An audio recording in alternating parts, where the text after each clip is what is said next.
শ্রী শ্রী সারদা মায়ের আবির্ভাব তিথি শ্রদ্ধার সঙ্গে পালন করল নবদ্বীপ রামকৃষ্ণ মিশন। 22শে ডিসেম্বর রবিবার শ্রী শ্রী সারদা মায়ের 172তম আবির্ভাব তিথি উপলক্ষে 21শে ডিসেম্বর শনিবার নবদ্বীপ রামকৃষ্ণ মিশনের উদ্যোগে আয়োজিত হল প্রভাত ফেরি। এদিন সকালে শ্রীমন মহাপ্রভু, সারদা মা, রামকৃষ্ণ পরমহংসদেব ও স্বামী বিবেকানন্দের প্রতিকৃতি সহ একটি বর্ণাঢ্য শোভাযাত্রা রামকৃষ্ণ মিশন নবদ্বীপের প্রাচীন মায়াপুরের প্রাঙ্গণ থেকে শুরু হয়ে নগর পরিক্রমা করে। ছাত্রছাত্রী সহ বিভিন্ন বয়সী অনুরাগীরা এতে অংশগ্রহণ করেন।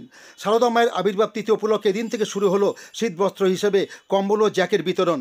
নবদ্বীপের রামচন্দ্রপুর থেকে এদিন 50 জন দুস্থ মানুষের হাতে কম্বল ও জ্যাকেট তুলে দেওয়া হয়। মিশনের সম্পাদক স্বামী অমরেশ্বরানন্দ জানান, রবিবার সকালে অনুষ্ঠিত হয় বিশেষ পূজার্চনা ও হোমযজ্ঞ।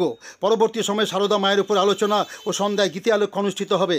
তিনি আরও জানান, 4 দফায় নদিয়া পূর্ব বর্ধমান জেলার মোট 1000 মানুষকে কম্বল ও জ্যাকেট দেওয়া হবে মিশনের মানবিক কর্মসূচির অঙ্গ হিসেবে।